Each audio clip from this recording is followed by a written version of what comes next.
Alright, here we are. I'm taking a look at a couple of knives here, that one of which is probably very familiar to a lot of people, and the other one might be a little bit less, but nonetheless, we're still going to go ahead and take a look at them. What I can say is that both of these are in the, what is it, Randall's Adventure Training. There we go. Yeah. So this is the ever-known and ever-loved Rat Model 1. This one's in D2 because why not?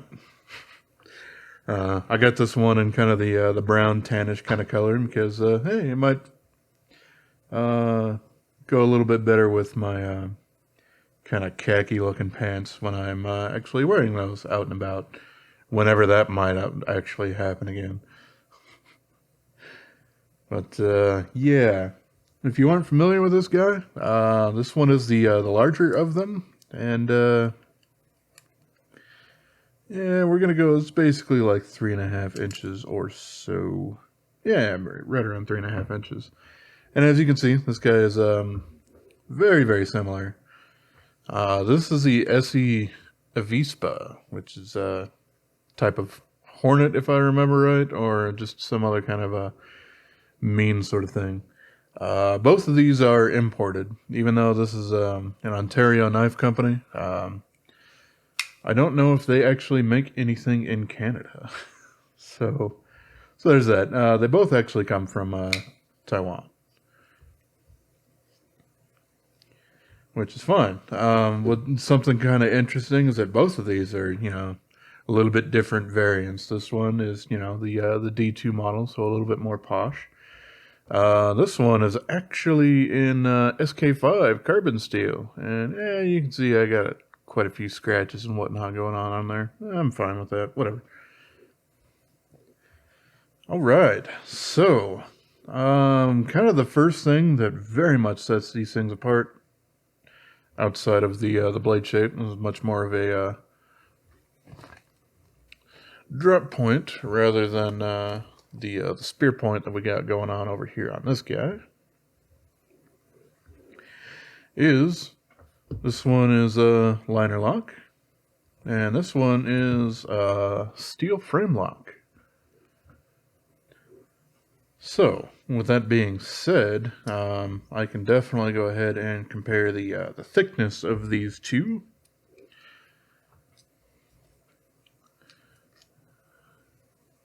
And yeah, this guy's pretty flat. So yeah, this guy's the average, right around 1/2 inch kind of thing.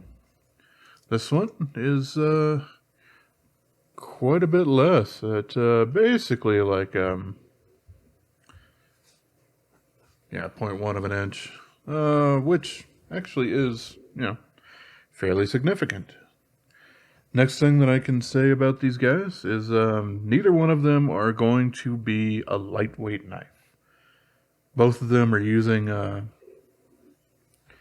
some sort of nylon or Zytel or something like that. I do think it's nylon.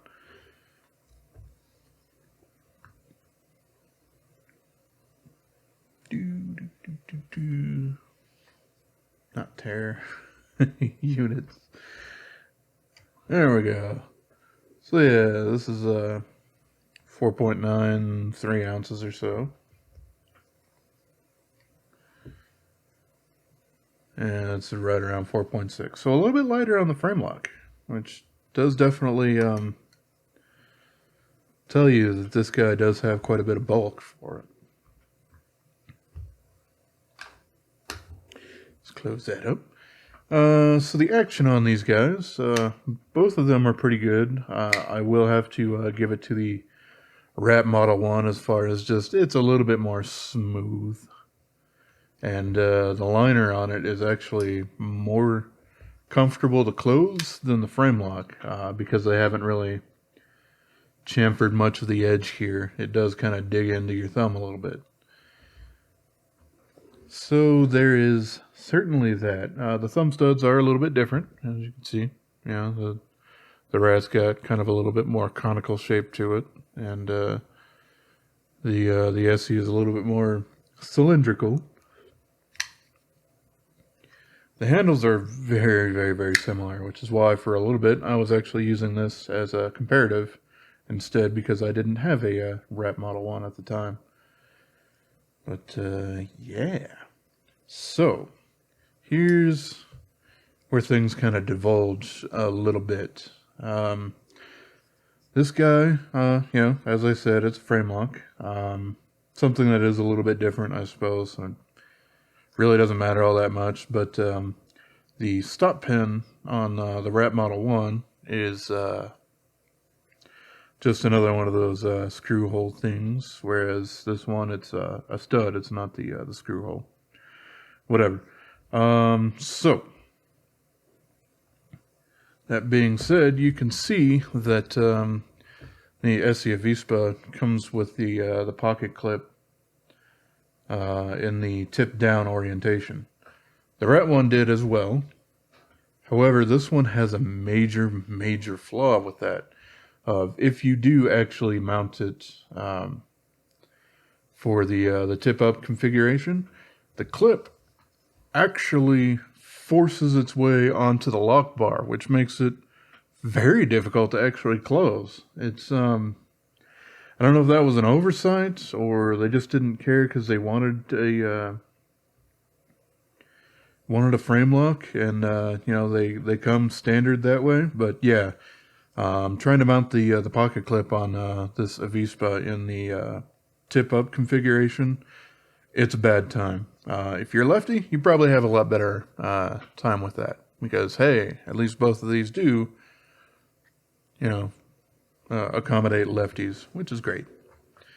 But yeah, for, you know, a large majority of people, if you want to carry this in a tip up configuration, it's going to suck. I tried it and thought it was terrible, and then looked it up, and yeah, it's just a flaw basically with the pocket clip there. So that's something that I don't really appreciate. So yeah, let's see. The next thing that I kind of want to talk about is these handles are actually very much different. On the Rat Model 1 here, they are nylon, but you can see they're quite thick. And they kind of go on the outside there. And they're backed by, you know, full steel liners that aren't skeletonized or anything. So the knife itself feels nice and rigid. However, this guy, to make it even lighter, they do have it inside a steel liner, but the liner is actually nested inside the handle scale there, and that makes the handle scale very thin, and with the texture on it that's a little bit whiter or more pronounced. Yeah, it feels very cheap, unfortunately. It's still going to be as strong, you know, obviously it's a frame lock, so that's cool. But the handle on this front just, it feels like, you know, any of those kind of gas station kind of knives. It's a little sad, but yeah, I can pull them apart a little bit and we can kind of take a look at that. What I can say is that both of these models have an enormous amount of screws compared to a lot of other knives, where you got your pivot and then 1, 2, 3, 4, 5 different barrel spacers that are going through the rat, and then there's 4 on here, which is quite a bit. A lot of knives these days will use 2. Heck, even quite a few of them will use just 1 at the back. So these do take a little bit more effort to actually open up. With all that being said, I suppose I shall do that, and that's a T6. It's not a T8. Alright. Well, I just replaced my tip here, so yeah, this one's not all nice and rounded off. Makes it a little easier to take these things out.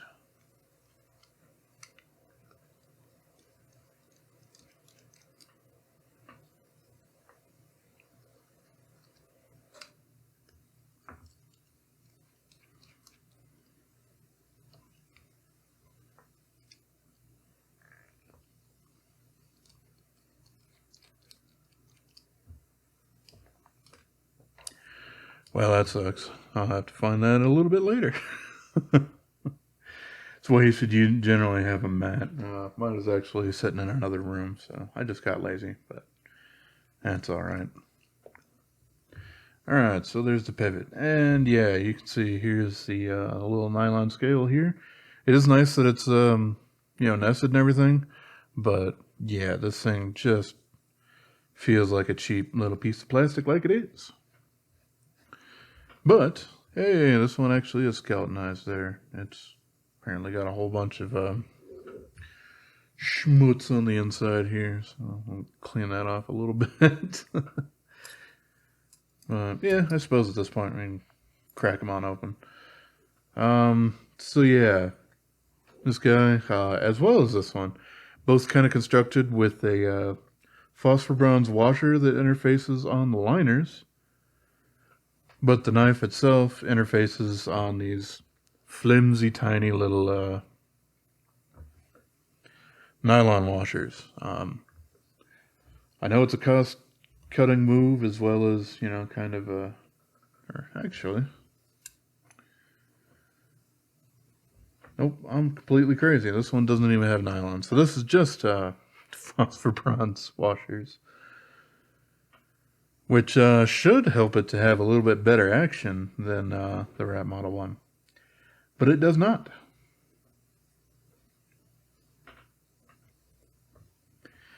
But yeah, that's basically all I really kind of wanted to show on the inside here. This guy, yeah, even though it does have scratches on it and whatnot, it is a nice stone wash. I certainly like me some of that.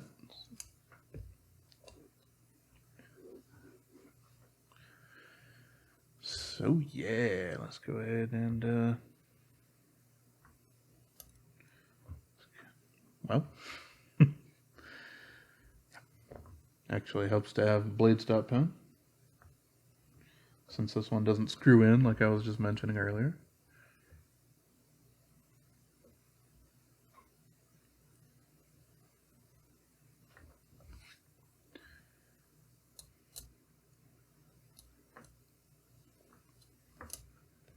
And of course, that's going to make it just a little bit more difficult, isn't it?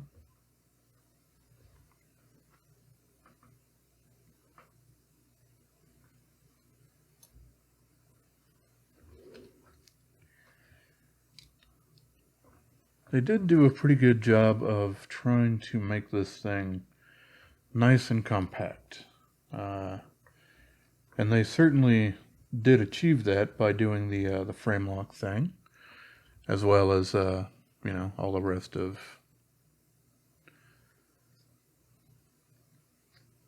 Yeah, this is way too tight, but that's fine. I can fix that after the fact. But yeah, they did a pretty good job of making this thing much flatter, which, some people probably think that this kind of guy right here is a little too thick for them. I think it's actually a little bit more comfortable just because my hands are larger, so they tend to like things with a little bit more thickness. But it is nice that, there's options if you don't want to just roll with that. This one I actually purchased because it had SK5 steel. I'm like, hey, I kind of like that stuff. I've had a couple of cold steel fixed blades in the past with that. And, yeah, it does a pretty serviceable job for a fairly budget-ended carbon steel. So, yeah, certainly do want to loosen that up. But, yeah, for it just riding on phosphor bronze washers, the action is pretty disappointing on it, unfortunately. But, hey, they're both budget knives, so what are you going to do? It's not like they got double row bearings or anything on there. And yeah, I'll save you all the trouble of going through this guy here. I can't actually pull out my little flashlight. And yeah, you can see it basically has no skeletonization going on in there, which gives it a little bit more of the weight there. But this guy does have the phosphor bronze washers that interface with the liners. But they do have that thin film Teflon washer that interfaces the blade, which isn't my favorite, but a lot of companies do it.